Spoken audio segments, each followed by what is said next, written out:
Vamos a hablar primero lo que es la viabilidad de la digitalización documental. De entrada, no todo debe digitalizarse. Esto es un mensaje quizás nuevo para algunos, y algunos digan, uy, hay que digitalizar todo. No, no hay que digitalizar todo. Hay que analizar la viabilidad de la digitalización documental, y es algo que insiste la norma 38028, así que vamos a analizar de qué se trata esto de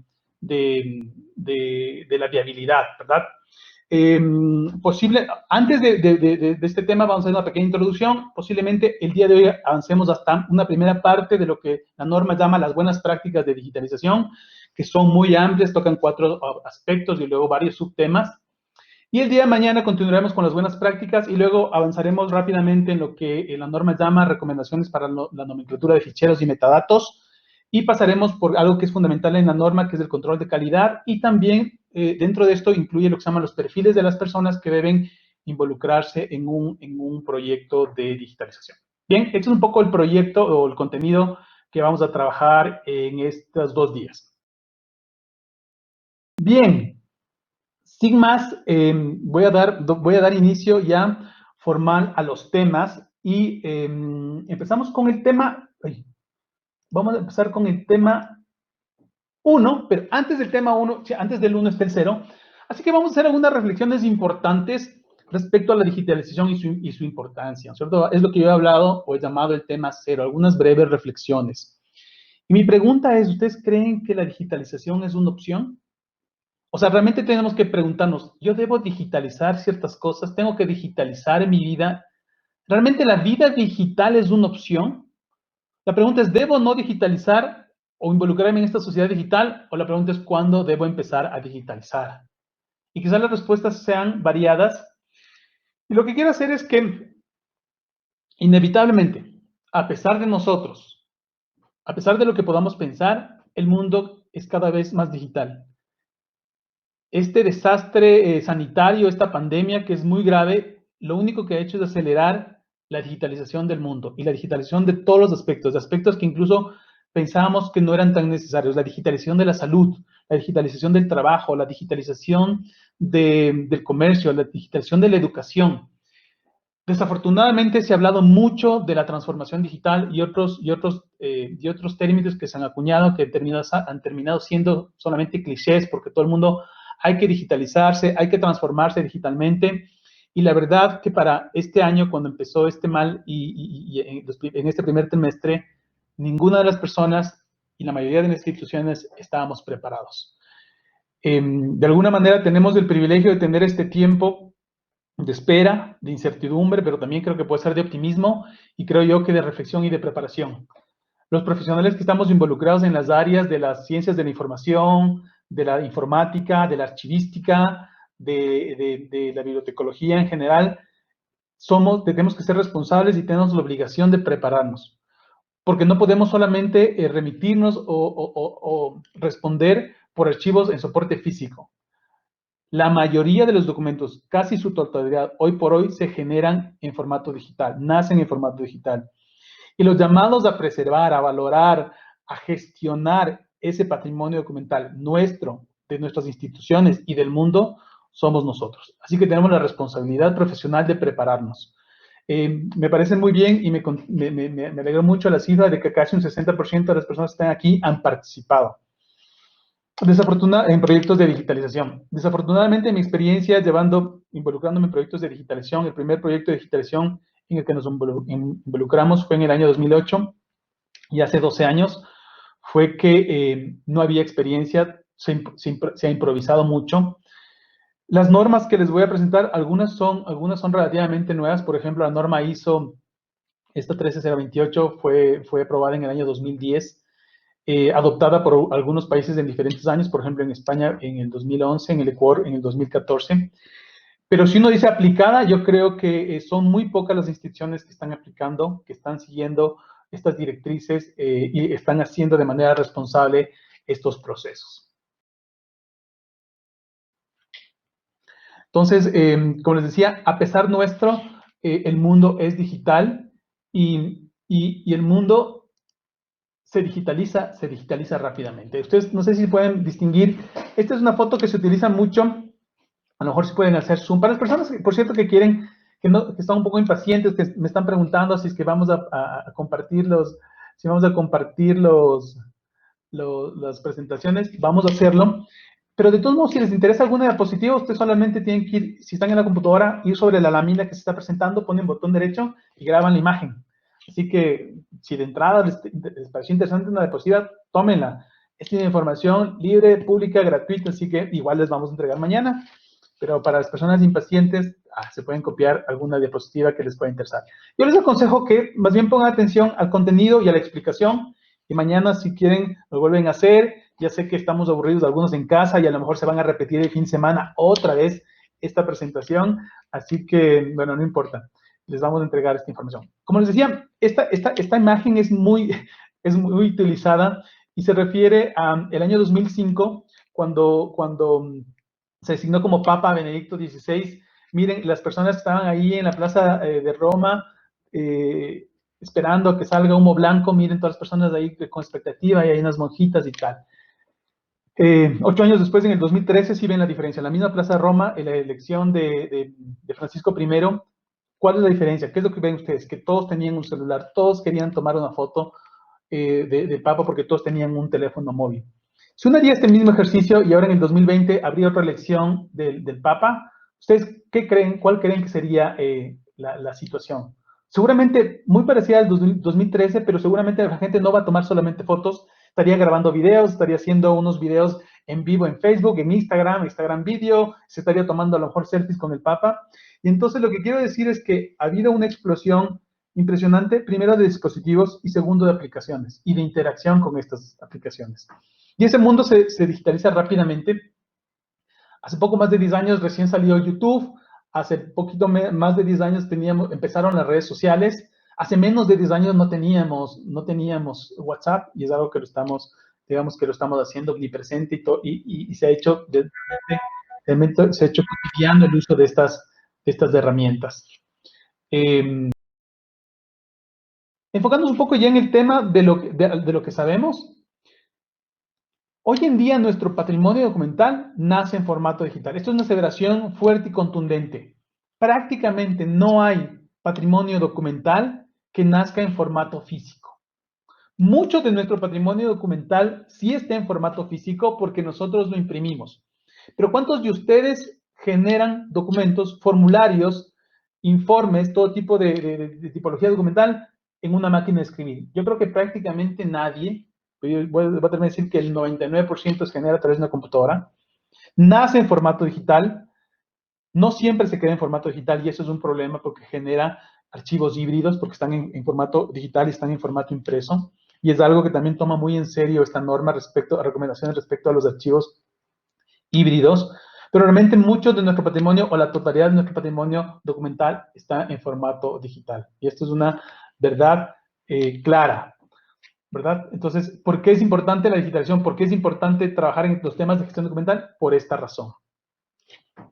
Sin embargo, como les decía, hay un importante volumen del patrimonio documental que no nació en formato digital o que nos vimos obligados a lo que yo llamo, aunque no es una palabra reconocida por la Real Academia de la Lengua, a desdigitalizar. Es decir, nació en formato digital y nosotros nos obligamos a quitarle su naturaleza digital para nosotros, para imprimirlo, ¿no es cierto? Y normalmente esto tiene que ver con la necesidad de que tenga valor jurídico.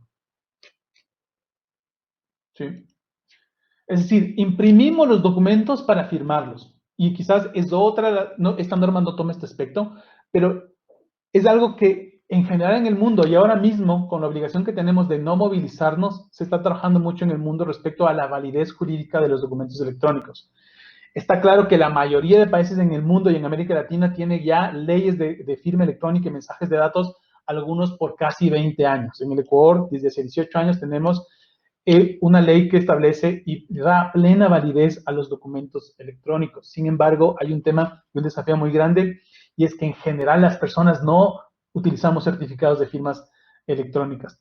Tenemos que dar un paso rápido, un paso significativo hacia avanzar a empezar a dar validez. Y la validez no es un tema jurídico porque las leyes tiene que ver y termina siendo un tema cultural. Es decir, que poco a poco vayamos aceptando que recibir un correo electrónico, que recibir un mensaje de WhatsApp, que recibir un mensaje de PDF, un archivo PDF firmado electrónicamente, tiene plena validez jurídica. Y es el mismo desafío que tenemos o hemos tenido cuando en lugar de pagar con un billete, con un papel moneda, que para nosotros tiene valor, pagamos con una tarjeta, con un pedacito de plástico. Al principio mucha gente se rehusaba y decía, no, eso no es dinero.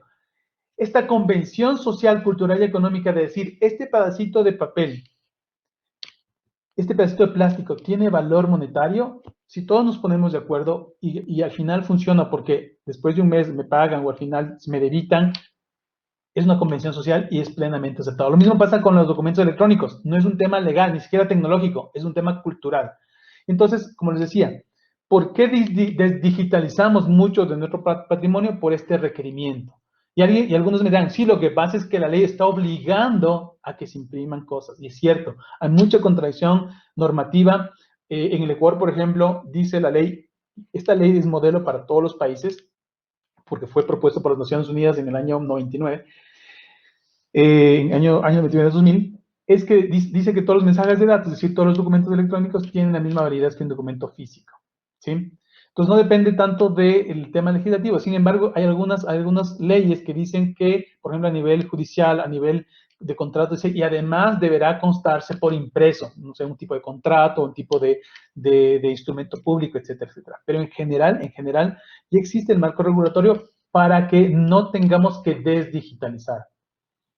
Lo que quiero decir es que va a llegar un momento que cuando adoptemos todos la validez jurídica de los documentos electrónicos, al menos los documentos que en esta época se están generando, es decir, los que nacieron digitalmente, ya no necesiten imprimirse y por lo tanto ya no se necesite digitalizar.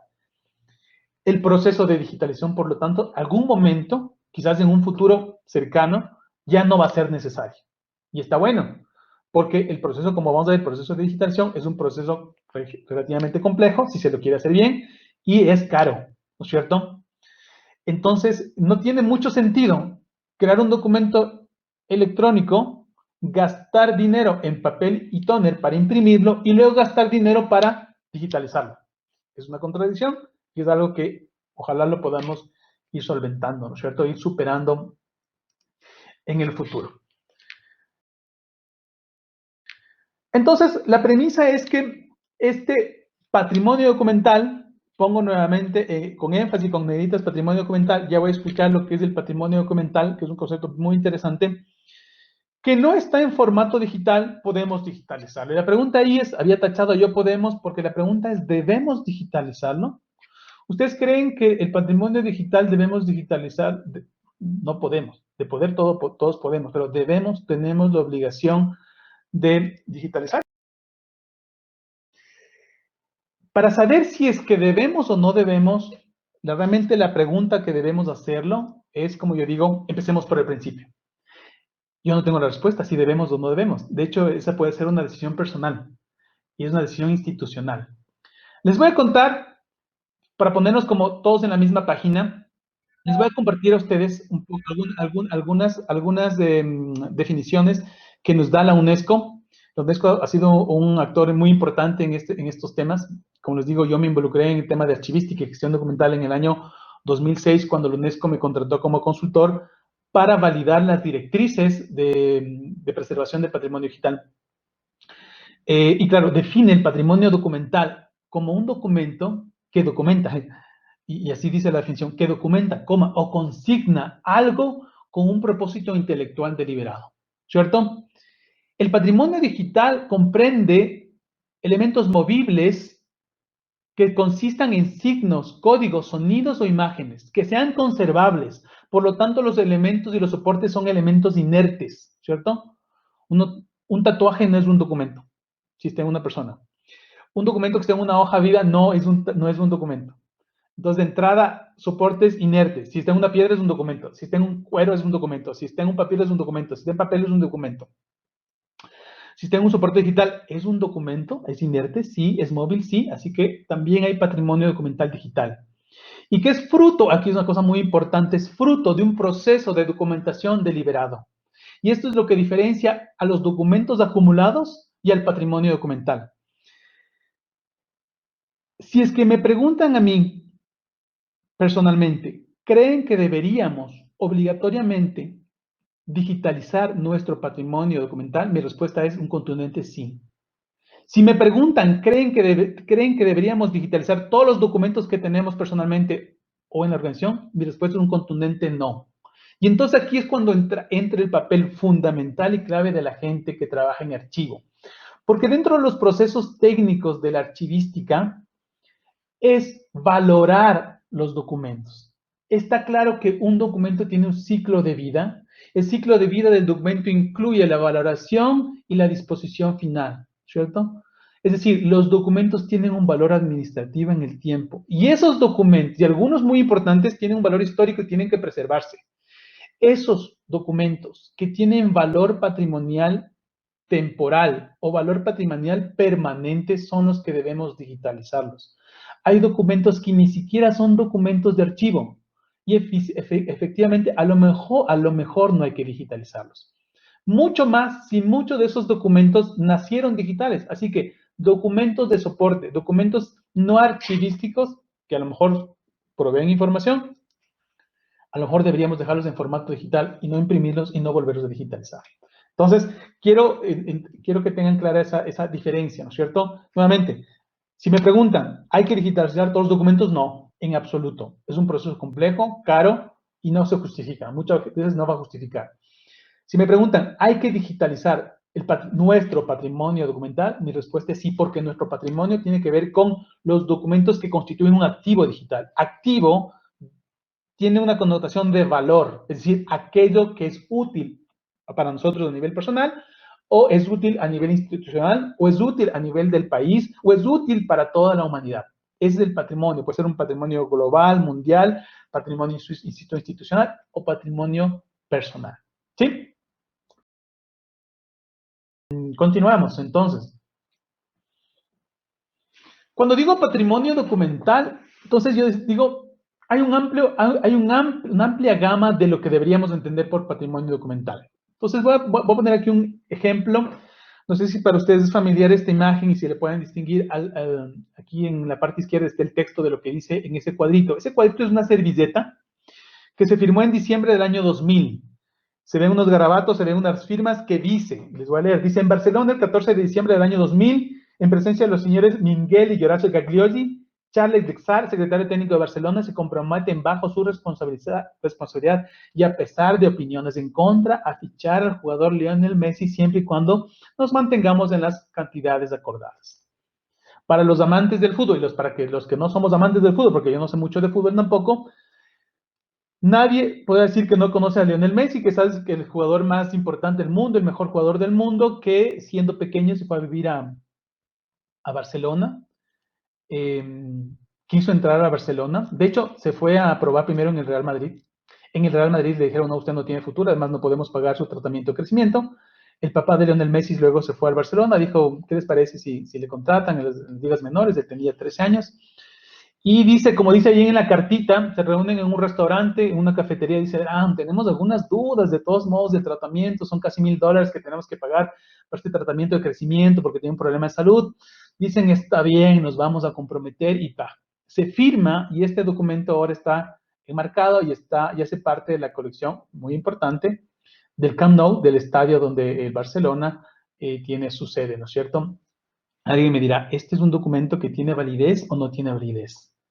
Este es un documento patrimonial. Seguramente, sin este documento, en donde hay un consentimiento expreso de voluntades de los representantes del Club Barcelona y del papá de Lionel Messi como representante, no hubiera sido posible que el Barcelona cuente ya estamos hablando con casi 20 años que ha jugado Lionel Messi en ese equipo. El jugador más grande de la historia, mejor pagado, etcétera, etcétera. ¿No es cierto? En el mundo digital también existen este tipo de, digamos, de desafíos. Muchas veces pensamos que nuestro patrimonio digital tiene que ver solamente con documentos en Word, con documentos en PDF, quizás a nivel personal con una que otra fotografía, ¿sí? Y realmente cuando nosotros leemos la legislación de todos los países, porque como les digo, la legislación de los países en este aspecto es exactamente igual, y se fundamenta en el modelo propuesto por las Naciones Unidas. Cuando hablamos de mensajes de datos, se define como toda información producida y transmitida por medios electrónicos que pueda ser almacenada, procesada, etcétera, etcétera, etcétera, transmitida, modificada, editada por medios electrónicos. Es decir, todo. Correos electrónicos, mensajes en redes sociales, mensajes en WhatsApp, mensajes de SMS, documentos, páginas web, etcétera, etcétera. Todos esos son ahora documentos electrónicos y todos esos tienen validez legal. Es más, ¿qué está pasando ahora en este momento en la que esta situación sanitaria, esta pandemia, nos ha confinado en nuestras casas?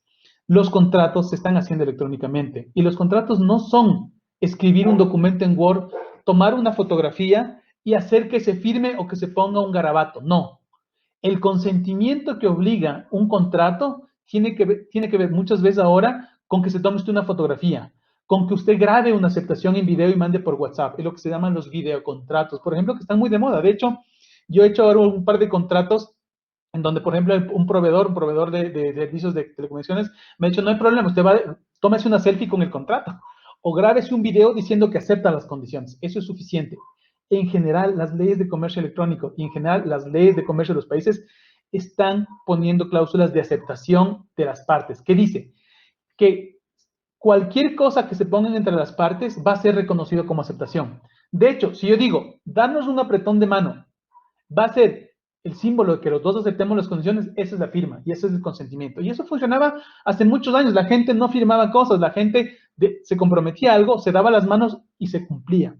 Como nos hemos hecho más desconfiados, hemos tenido que recurrir a los abogados y a los contratos y a firmar y a refirmar varias cosas. Sin embargo, muchas veces, aun cuando los documentos están firmados, tampoco se cumplen. A nivel electrónico es más fácil demostrar que hay consentimiento, que hay aceptación. ¿Sí? Entonces, no quiero meterme mucho más en este tema. Ese es un tema muy interesante, muy apasionante, que también me parece que vale la pena en algún momento tratarlo, que tiene que ver con la validez de los documentos electrónicos, con todos los desafíos que tiene estos temas, sobre todo de firma electrónica y certificación de documentos electrónicos. Pero bueno, lo que quiero decir es que en general tenemos este desafío a nivel mundial de que nuestro patrimonio digital ya no solamente son documentos, patrimonio digital puede ser una servilleta, ¿no es cierto? Puede ser un mensaje de WhatsApp, puede ser un mensaje SMS, puede ser un mensaje en Twitter. Cuando una persona hace un comentario en Twitter, se hace responsable de lo que dice. De hecho, ya en varios países hay, en el Ecuador ha habido los casos de que alguien que difama a través de un mensaje de Twitter puede ir preso, ¿sí? Porque la difamación es un delito.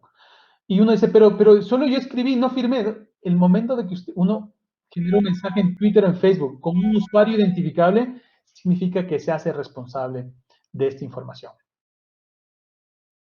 La pregunta es, ¿por qué digitalizar? Y aquí me he referido con algunos términos que utiliza también la UNESCO. La UNESCO sacó unas directrices para la digitalización de proyectos, mejor dicho, directrices para proyectos de digitalización. Es muy bueno, ya tiene algunos añitos, pero muchos de estos conceptos todavía se mantienen vigentes. Y el capítulo que más me gusta y el más importante es este, el capítulo que dice, ¿por qué debemos digitalizar? Y les voy a insistir que nunca empecemos un proyecto o un proceso de digitalización sin contestar esta pregunta. Si no sabemos por qué estamos digitalizando, no lo hagamos. Y tomémonos el tiempo. Y de hecho ya vamos a avanzar, quizás al final de la clase de hoy, el día de mañana, cuando hablemos de las buenas prácticas de digitalización. La norma establece un acápite que dice definir con claridad y documentadamente el enfoque de la digitalización. Y el enfoque de la digitalización nos dice, entre otras cosas, por qué queremos digitalizar. Nosotros hemos visitado muchas veces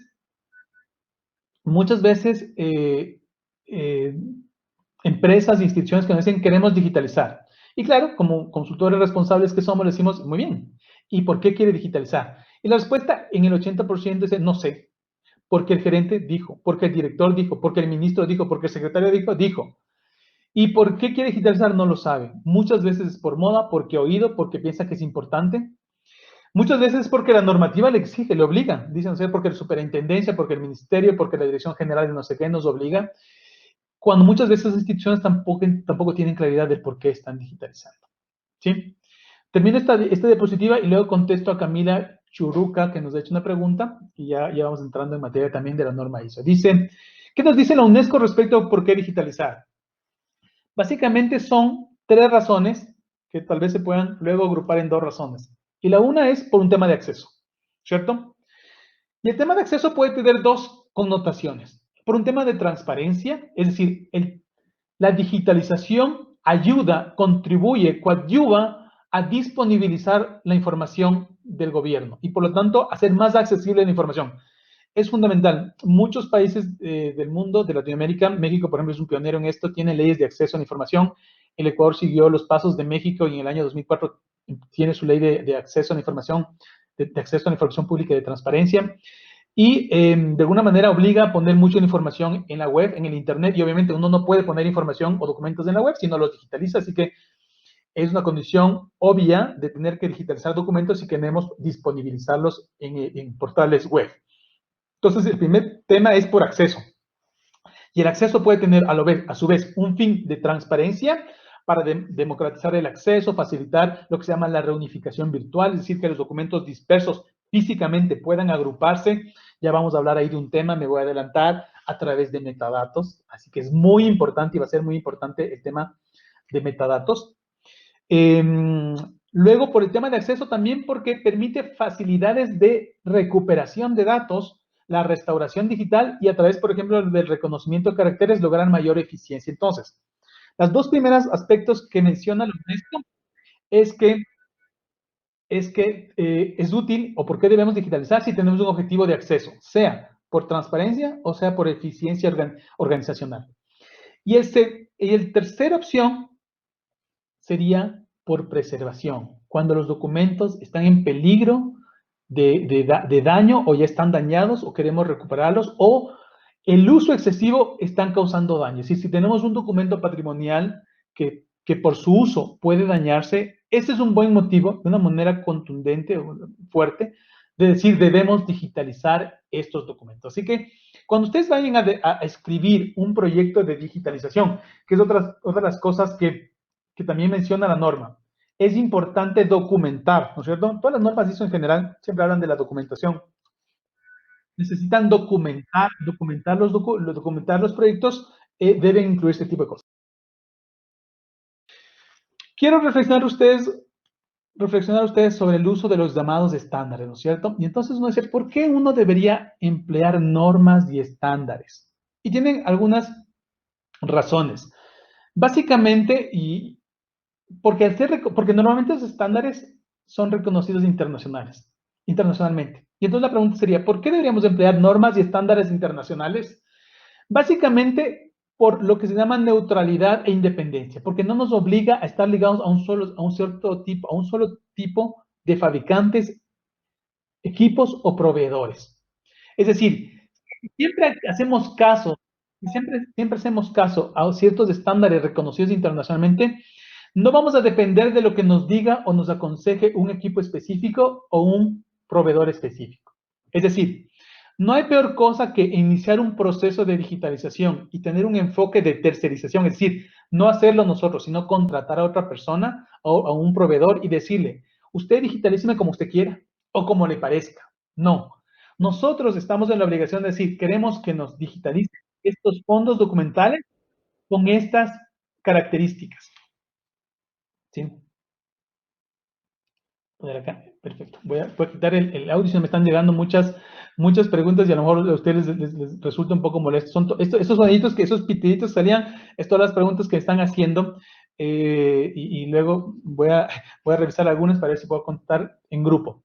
Entonces, la primera razón por las que deberíamos identificar un estándar para cualquier cosa.